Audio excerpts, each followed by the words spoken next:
Hey everybody. Today I want to talk a little bit about anger control. Like in the past, I had kind of a problem with anger. It's one of those things where I find myself getting really discouraged really quickly. I don't know if it's like, 1 minute everything's fine and then things aren't going the way you want them to and you just find yourself like right on edge and like every little thing just makes... Part of growing up and getting wiser is knowing how to react to some of these scenarios that discourage you.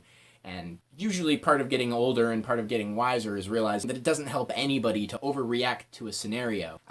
The reason I thought about this today was I was rudely awakened this morning actually by crashing and banging and booming, and I couldn't imagine what it was at the time. It seriously sounded like somebody was taking a toaster oven and banging it all over the walls, but come to find out, it was a radio clock. Now, I know what you guys are thinking. Radio clocks are actually probably one of the most frustrating things out there. I myself have actually probably bashed a radio clock with a hammer at some point in time. If you're gonna go get a hammer and bash your radio clock in, you've thought about how much you don't like that clock. There's nothing quite as irking as being like in a bad mood, pissed off at your phone, it's not working, something's not going right, you break your phone, it shatters, it doesn't work anymore, and you're out of phone and in deeper water than you were before. Like, part of learning to cope with things in life is learning to kind of step back and look at things kind of from an outside perspective. And I mean, that can be hard to do when you're in the situation at the time, but it's like a game of chess. If you're not thinking about how your current actions will affect you in the future, then you're not going to have a very good, wholesome, long game, and it's probably not going to go that well for you. Sometimes the best thing you can do when you get pissed off at something is just take a deep breath. Yeah, I know.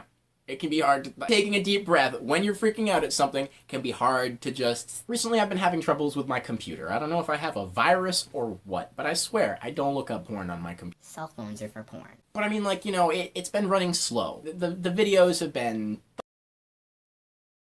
And I have great connection.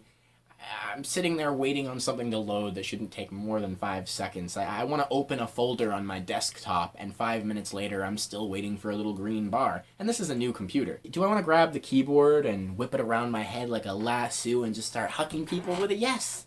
Yes, I do. I'd love to destroy that computer's existence for even trying to question my authority. I'm going to go ahead and point out that I think the entire time I've been talking, the camera has been slightly tilting to the side. Like, I'm pretty sure you were here before and now you're like at that angle. Yeah. Basically, life is full of challenges. It's full of struggles. If you're not being challenged, then you're not living your life. Everything is gonna be work. I'm only just now figuring this out. I am learning right along with you guys. Anyway, my camera is held in place with duct tape, and that's okay. It does the job. I love duct tape. Anyway.